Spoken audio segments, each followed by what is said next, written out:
Hello viewers, Tollywood story এক্সপ্লেনারে তোমাদের সবাইকে স্বাগত জানিয়ে পরশুরামের আজকের পর্বের রিভিউ আমি শুরু করছি। শুরুতে আমরা যেটা দেখতে পাচ্ছি, কর্ণ চ্যাটার্জি যখন চলে যায় তখন তটিনী শিবুকে বলছে, তোমাকে কেমন অন্যরকম লাগছে। শিবু বলছে, আমি ঠিক আছি।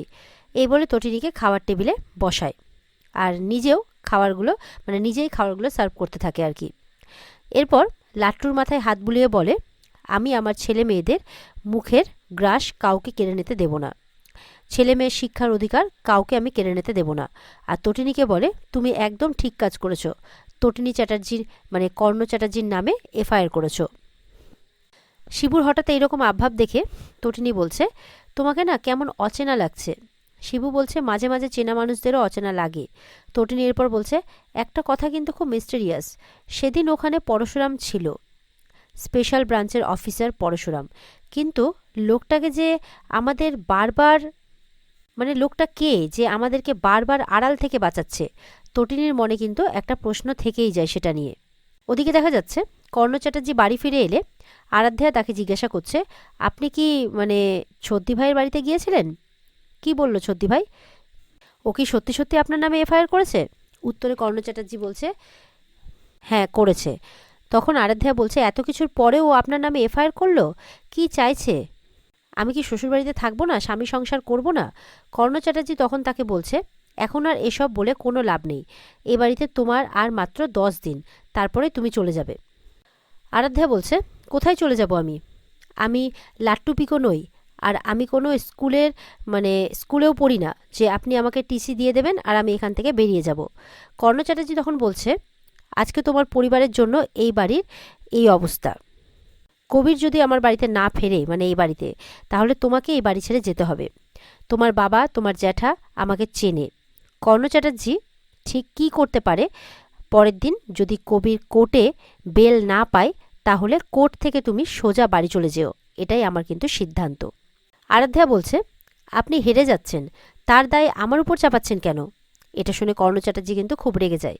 আরাধ্যা বলছে, আপনি একটা ছাপোষা মধ্যবিত্ত পরিবার, যাদের নুন আনতে পান্তা ফুরোয়, তাদের কাছে হেরে যাচ্ছেন? আপনি এত কিছু করেও যখন তাদের মাথা নত করতে পারছেন না, তো আমি কোত্থেকে পারবো? কর্ণ চ্যাটার্জি এটা শুনে কিন্তু এবার অপমান বোধ করছে আর আরাধ্যাকে বলছে, শাট আপ, মুখে মুখে একদম তর্ক করবে না তুমি। এই বলে চলে যাচ্ছেন। তখন আরাধ্যা হাত জোর করে তার কাছে ক্ষমা চাইছে, তাকে যেন তাড়িয়ে না দেওয়া হয়। এরপর সে একটা কথা বলতে চায়। এই বলে যে, যেদিন আমি এই বাড়িতে এলাম, ছর্দি ভাই আমাকে বরণ করলো, সেদিন একটা অদ্ভুত ঘটনা ঘটেছিল। তারপর শিবপ্রসাদ তার চোখ বেঁধে দিয়েছিল। তার চোখের সামনে বাঁধন খুলতেই সে আর কাউকে দেখতে পায়নি। ভেতর থেকে একটা গুলির আওয়াজ এসেছিল। এই সমস্ত ঘটনা কর্ণকে বলে দেয়। তখন কর্ণ এগুলো শুনে অবাক হয় আর তার বউকে তার ছেলের বউকে জিজ্ঞাসা করছে যে তার জামাইবাবুর কথা, সে তখন কোথায় ছিল। আরাধ্যা বলছে, গুলি চলার সময় জামাইবাবু সেখানে ছিল না। কর্ণ চ্যাটার্জি জিজ্ঞাসা করছে, তার চোখের বাঁধনটা কে খুলে দিয়েছিল? আরাধ্যা উত্তরে বলছে, তার জামাইবাবু। তখন কর্ণ চ্যাটার্জি কিন্তু কিছু ভাবতে শুরু করেছে। ওই ব্যাগ চুরির দিন শিবপ্রসাদ যা যা বলেছিল, শিবপ্রসাদ কিন্তু অনেকটা ধমকিও দিয়েছিল।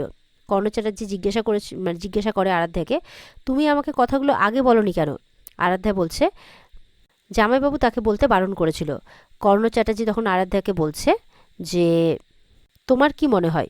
উত্তরে আরাধ্যা বলছে, আমার মনে হয় জামাইবাবু পরশুরামকে চেনে। ওদিকে শিবপ্রসাদ তার ফ্যামিলির সাথে খেতে বসেছে। বাচ্চাদের তো মাংস খুব ভালো লাগছে, খুব প্রশংসা করছে তারা। এরপর শিবপ্রসাদ বলছে, চাটনি করনি না? তখন তটিনী বলছে, হ্যাঁ করেছি তো, ফ্রিজে আছে, দারুণ, এক্ষুনি নিয়ে আসছি। তখন তো চাটনি আনতে চলে যায়। আর এদিকে শিবপ্রসাদকে কিন্তু ফোন করেছে শীতল। তো শিবপ্রসাদ এবার কী করবে? বাচ্চাদের সামনে হেসে হেসে একটু বাহানা করে উঠে যায়, সাইডে যায়, কথা বলে। বলে, কেন ফোন করেছো? বলে, বাবা একটা সময় তো আমি ফোনই করতাম তোমাকে, শুধু ফোনই করতাম। বলে, আর সেই ফোনগুলো আমি অ্যাভয়েড করতাম। পুরনো কথা তুলে কিন্তু আমার সামনে বেশি নাটক করবে না, যেগুলোর কোনো অস্তিত্ব আমার কাছে নেই। শীতল বলছে, চলো না আমরা আবার আগের মতো মিট করি, আমি, বলরাম, তুমি, আরাত্রিকা, সবুজ, সবাই মিলে যারা যারা ছিলাম। বলছে, ফোন কেন করেছো? এরপর 1 কোটি টাকার ডিলের কথা বলছে, যে ওই বলছে 10 দিনের মধ্যে, ওই যে কবিরের যে ডেটটা আছে না, ওই 10 দিনের মধ্যে, ওই ডেটের মধ্যে তোমাকে আমি মেরে দেবো, যার জন্য 1 কোটি টাকার ডিল হয়েছে। অনেক টাকা না? একই সাথে পরশুরাম আর SPG the great Shibprasad Ganguly, কলেজের সকলের নয়নের মণি, মেয়েদের ক্রাশ, আর পরশুরাম আন্ডারওয়ার্ল্ডের ডনদের ত্রাস, একসাথে মেরে দেবো। বলছে প্রস্তুত থেকো, শ্যুট করে দেবো। বলে তুমি অসুস্থ, অসুস্থ তুমি। বলে তোমার জন্য। বলে শাট আপ, পরশুরাম বলছে। এরপরে উল্টোপাল্টা কথা বলার পর ফোনটা রেখে দেয়। এরপর আবার খাওয়ার টেবিলে খেতে আসে। তটিনী বলছে কার ফোন? বলে ও একজন ক্লায়েন্টের ফোন এসেছিল। বলে ও আচ্ছা। এদিকে নন্দিনী খাওয়া দাওয়ার পর, মানে নন্দিনীকে ফোন করেছে আর কি তটিনী খাওয়া দাওয়ার পর।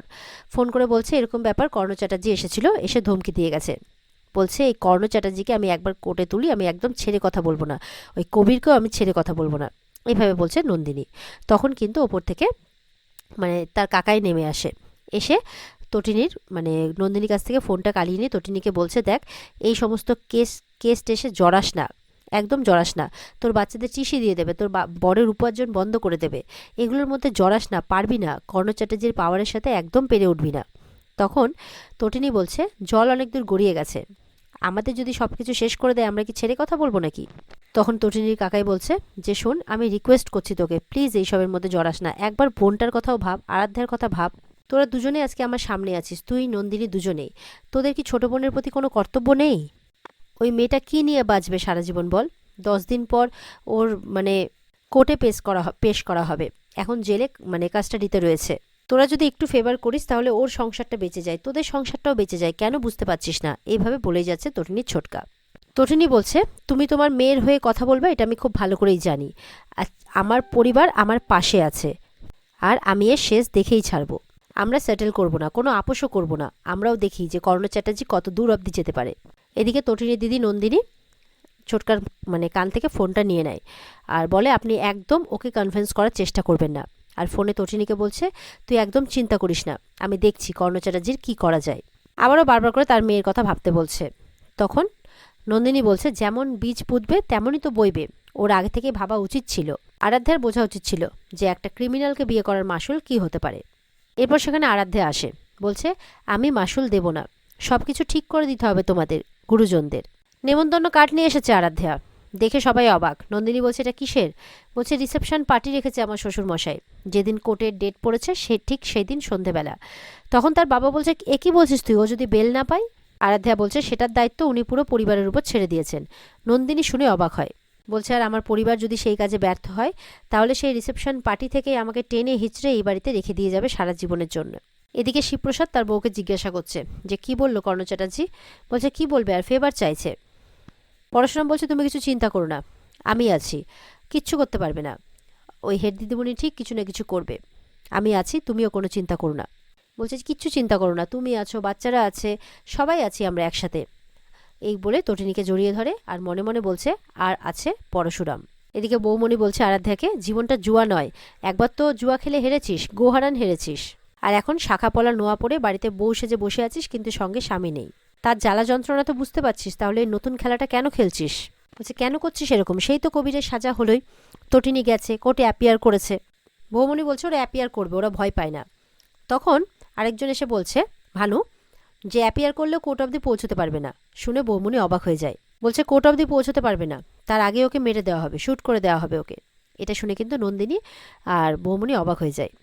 বলছে কর্ণ চ্যাটার্জি একদম ঠিক চাল দিয়েছে, চারদিক থেকে ঘিরে ফেলা হয়েছে, ঠিক যেমন মানে অভিমন্যুকে ঘিরে ফেলা হয়েছিল।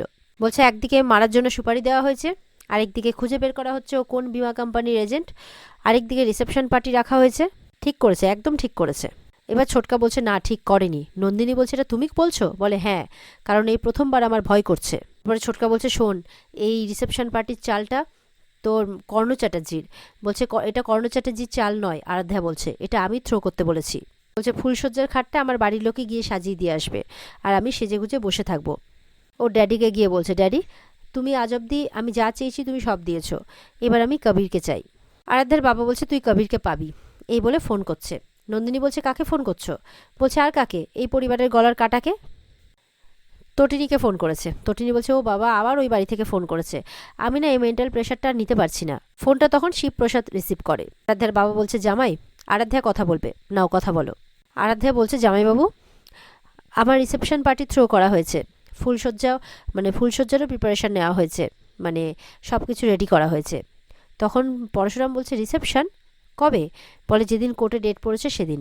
পরশুরাম বলছে তুমি কি উন্মাদ হয়ে গেছো, তুমি ঠিক আছো তো? আরাধ্যা বলছে তোমাকে বোঝাচ্ছি যে জাস্ট কতটা মেন্টাল প্রেশারের মধ্যে আমি আছি। এবার তটিনী শিবপ্রসাদকে বলছে কি হয়েছে কি, বলছে ওর মাথা খারাপ হয়ে গেছে, বলছে দাও ফোনটা আমাকে দাও, এই বলে তটিনী কথা বলছে। এবার তটিনী জিজ্ঞাসা করছে কি হয়েছে, তখন বলছে রিসেপশন পার্টি থ্রো করা হয়েছে, এই বাড়ির লোক গিয়ে ফুলসজ্জার খাটটাও মানে সাজিয়ে দিয়ে আসবে, আর আমি তোদের সবার কাছ থেকে একটাই জিনিস চাইছি, সেটা হচ্ছে কবিরকে। এই আরাধ্যের মুখে এরকম কথা শোনাতে তটিনী অবাক হয়ে যায়, আর এখানে আজকের পর্ব শেষ হয়ে যায়। তো বন্ধুরা, এই ছিল আজকের পর্বের রিভিউ।